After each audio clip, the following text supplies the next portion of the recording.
Show you where this happened, and we'll also explain how it could have been avoided when we come back.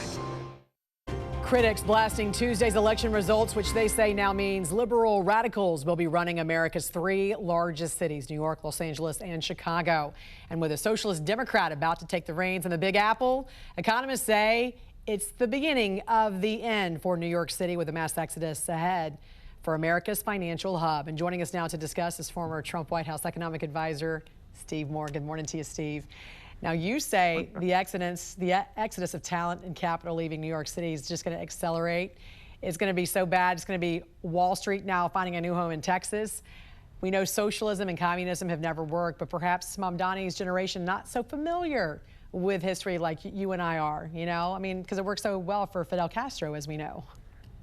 Yeah, look, I hope I'm wrong about this. I hope that Mamdani kind of moves to the middle and moves away from some of his more radical ideas. One of the ideas is to massively raise taxes on millionaires and billionaires in New York. New York already has the highest taxes on millionaires and billionaires. And Jen, that's one of the reasons they've been moving out.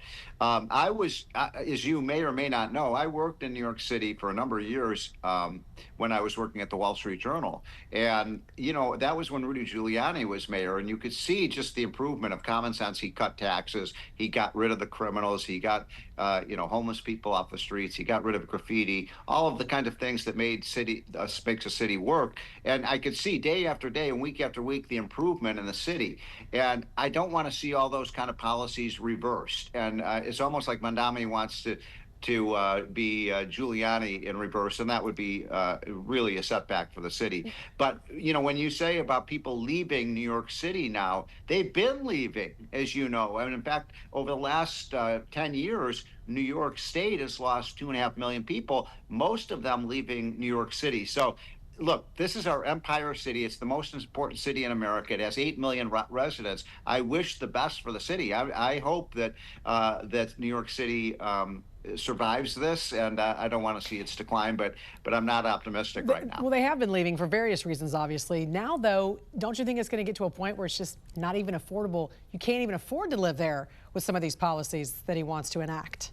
Yeah. Well, what's so ironic is that one of the reasons that Mamdani won the election was the issue of affordability. Correct. And yet, so he's going to give everything away for free buses, free housing, free this, free that. It's got to come from somewhere. Who's going to pay for that? Obviously, you know, you're going to get a lot of people moving out who would pay the burden of this. And here's my prediction to you. I believe within a year or two, Mamdani is going to come with his hand out to Washington, D.C. and say, bail us out. And I don't think, you know, under this regime in Washington, they're going to bail out New York City. Yeah. Well, let's hope not. I mean, Trump's said so far that he's going to stop funding to New York City if he wins, and he has. So let's see how this plays out. How much of this shutdown impacted these off-year races? It probably negatively impacted the Republicans. And look, I'm not going to try to whitewash this. This was a bad election for Republicans. And what you saw, actually, is so interesting. I've been looking at the exit polling, and it was a massive increase in Democratic turnout. So, you know, you have a rage among Democrats about Trump, and they turned out big time to try to, reverse some of Trump's policies. So we'll see how that impacts what Trump does going forward. Yeah, but where I live in, Virginia, that is a state that went heavily Democrat. Much more so than any time in the last 20 years. And in part, I think, because a lot of those people who've been laid off are federal employees living in Virginia. Correct, especially Northern Virginia. Yeah. We know that President Trump has also recently called upon Republicans, especially in the Senate, to use that nuclear option and do away with the filibuster. I know you're not a fan of this, but the question becomes, at this point, Democrats, especially those on the very far left, now feel like they have this momentum.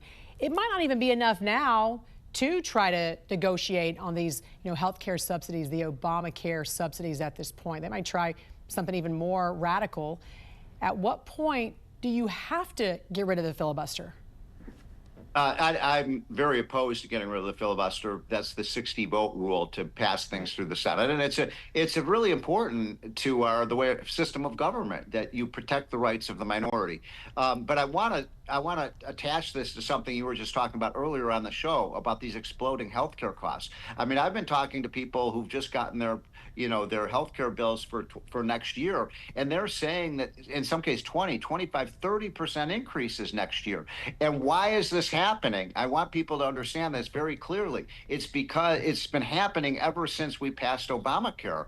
And Obamacare was supposed to make healthcare more affordable, and now people can't afford it. And that people are going to be really angry when they see those healthcare bills next year and their premiums going up.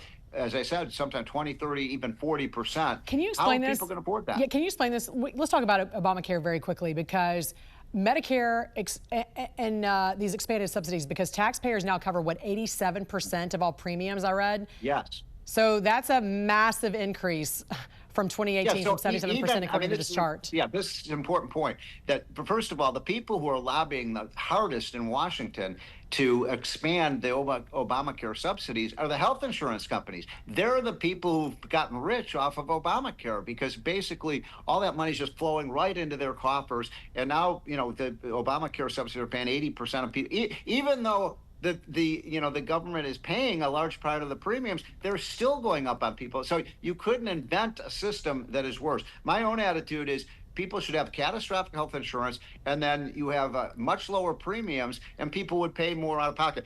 We need health care price transparency in America, so people know what things cost. When's the last time when you go to a hospital or a doctor, you ask how much it costs? I mean, it's because somebody else is always paying for it. This is so true. All right, former White House economic advisor Steve Moore. Always great to see you, sir. Thanks for joining us here on the National News Desk. Thank you. Have a great weekend. Take care. You too.